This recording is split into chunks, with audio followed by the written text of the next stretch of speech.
दोस्तों previous lessons में हम लोगों ने टाइप यानी कि टेक्स्ट की फॉर्मेटिंग स्टडी की और वहाँ पे हम लोगों ने देखा कि हम किस तरह से टेक्स्ट को अलाइन कर सकते हैं।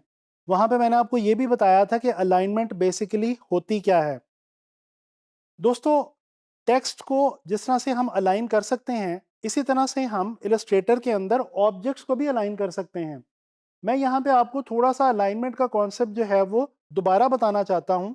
दोस्तों अलाइनमेंट का मतलब है किसी भी चीज़ की प्लेसमेंट, फिर चाहे वो टेक्स्ट हो या ऑब्जेक्ट्स हों या कोई इलस्ट्रेशन के डिफरेंट पोर्शंस या पार्ट्स हों। आप जब भी अलाइन करना चाहते हैं किसी भी चीज़ को, तो बेसिकली आप दो या दो से ज़्यादा चीज़ों को आपस में एक दूसरे के साथ प्लेस कर रहे होते हैं और किसी खास तरीके से या किसी खास फॉर्मेट में प्लेस कर रहे होते हैं।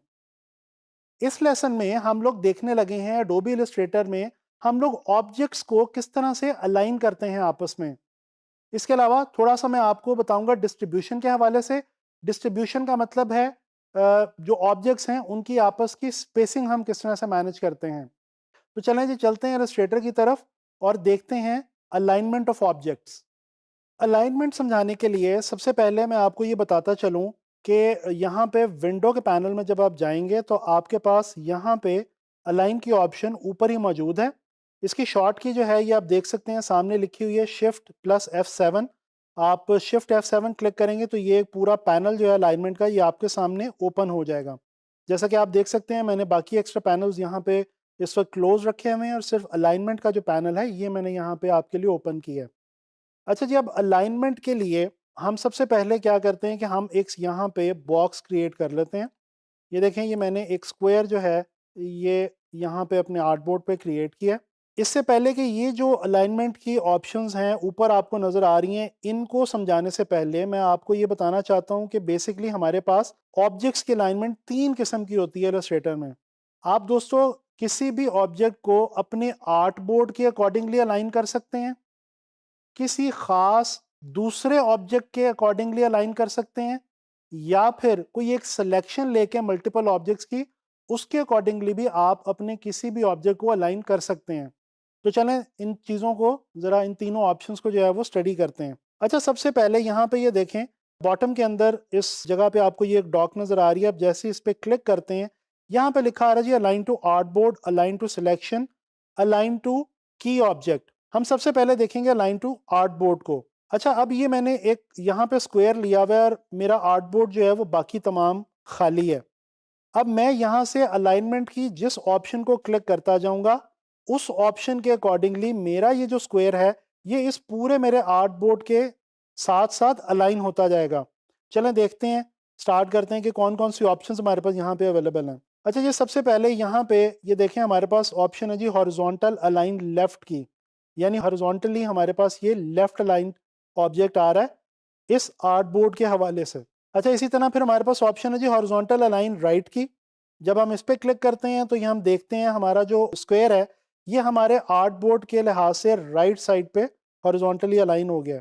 इसी तरह से हमारे पास यहाँ पे वर्टिकल की ऑप्शंस मौजूद हैं।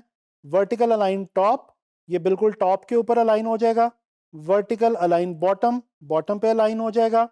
इसी तरह से हमारे पास ये दो सेंटर में ऑप्शंस हैं, इनको ज़रा देखते हैं।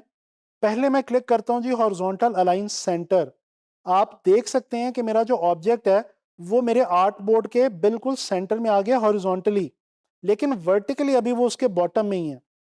अब मैं जब इस बटन पर क्लिक करूंगा जो मुझे बता रहा है कि वर्टिकल अलाइन सेंटर, तो इसका ये मतलब है कि अब आपके सामने ये बिल्कुल जाहिर है कि आपकी जो ऑब्जेक्ट है ये हॉरिजॉन्टली और वर्टिकली दोनों तरह से इस आर्ट बोर्ड के लिहाज से बिल्कुल सेंट्रल अलाइंड हो गई है, इसके बिल्कुल सेंटर में आ चुकी है। तो दोस्तों ये आपने देखा कि हम किस तरह से किसी भी ऑब्जेक्ट को अपने आर्ट बोर्ड के लिहाज से उसके साथ साथ लेफ्ट अलाइन, राइट अलाइन कर सकते हैं या सेंटर अलाइन कर सकते हैं, बोथ वर्टिकली एंड हॉरिजॉन्टली। अब मैं क्या करता हूँ कि मैं इसी बॉक्स को थोड़ा सा बड़ा कर रहा हूँ, इसी स्क्वायर को, और इसके साथ इसकी एक कॉपी ले रहा हूँ जिसका मैं कलर चेंज कर दूंगा। यहाँ से इसको मैं थोड़ा सा रेड ले रहा हूँ और इसका साइज़ मैं थोड़ा सा छोटा कर रहा हूँ। इसके अलावा मैं यहाँ पे राइट क्लिक करके अरेंज में जाके I will make it sure कि ये ब्रिंग टू फ्रंट मैं क्लिक करूँ ताकि जब ये छोटा वाला स्क्वायर बड़े वाले स्क्वायर के ऊपर आए तो ये उसके ऊपर ही मुझे नज़र आए। अच्छा जी, अब मैं क्या करता हूँ, मैं इन दोनों को सिलेक्ट करता हूँ। सेलेक्ट करने के बाद मैं यहाँ पे आता हूँ। आप देखिए ये जो ऑप्शन पहले आपको ऑन नज़र नहीं आ रही थी, अब यहाँ पे ऑन हो गई है, एप्लीकेबल हो गई है, अलाइन टू की ऑब्जेक्ट। जैसे ही मैं अलाइन टू की ऑब्जेक्ट के ऊपर क्लिक करता हूँ तो आप देख सकते हैं कि ये एक जो ऑब्जेक्ट है मेरा छोटे वाला जो स्क्वायर है ये सिलेक्ट हो गया है। मैंने इसको की ऑब्जेक्ट नहीं बनाना। बेसिकली ये जो ब्लू लाइन आपको नजर आ रही है बाउंड्री पे, ये जिस ऑब्जेक्ट पे आपको नजर आएगी दैट मीन्स कि वो की ऑब्जेक्ट है और दूसरा ऑब्जेक्ट या दूसरे ऑब्जेक्ट्स उसी की ऑब्जेक्ट के लिहाज से अलाइन होंगे।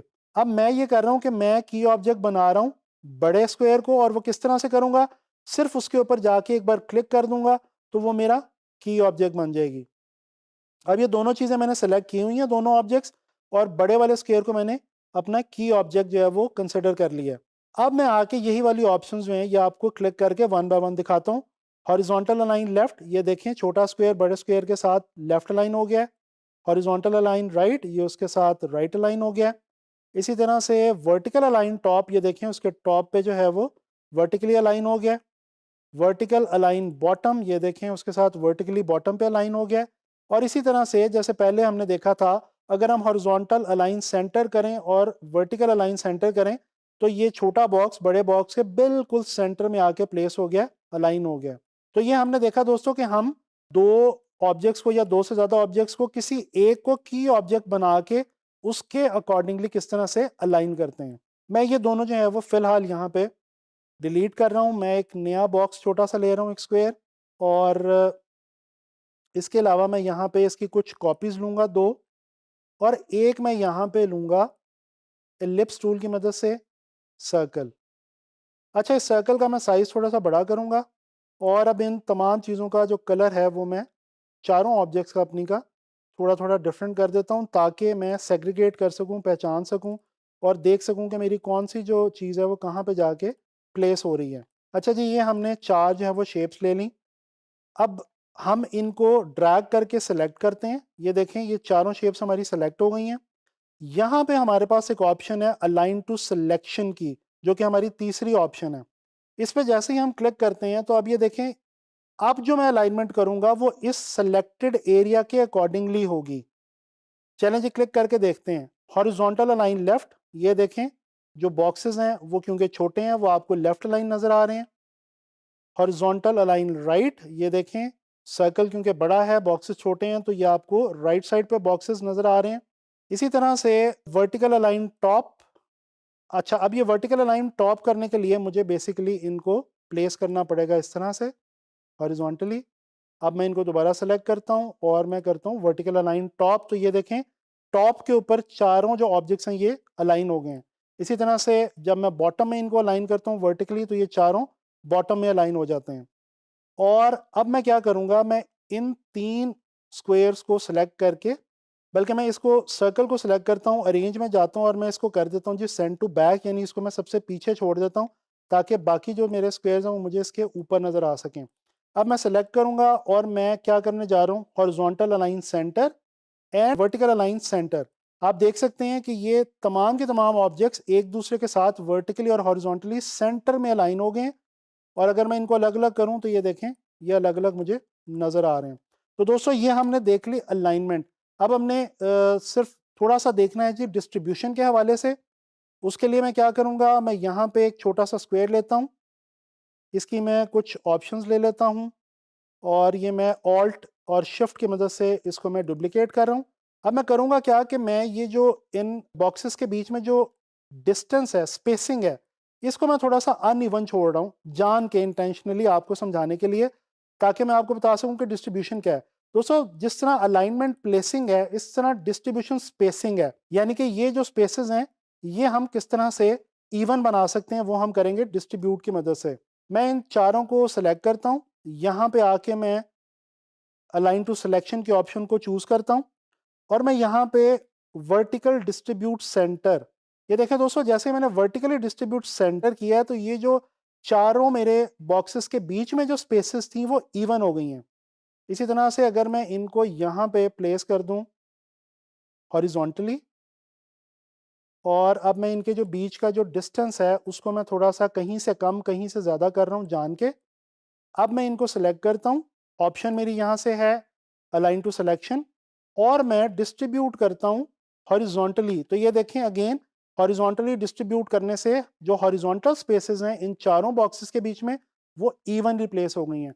तो दोस्तों ये आप लोगों ने देखा कि हम लोग किस तरह से अलाइनमेंट और डिस्ट्रीब्यूशन की मदद से किसी भी ऑब्जेक्ट्स को, चाहे वो मल्टीपल ऑब्जेक्ट्स हों, एक ऑब्जेक्ट हो या एक से ज़्यादा ऑब्जेक्ट्स हों, उनको अलाइन कर सकते हैं आर्ट बोर्ड के साथ और आपस में सिलेक्शन के साथ, या उनमें से किसी एक को मास्टर ऑब्जेक्ट बना के, हम की ऑब्जेक्ट बना के उसके हवाले से उसके अकॉर्डिंगली बाकियों को भी अलाइन कर सकते हैं।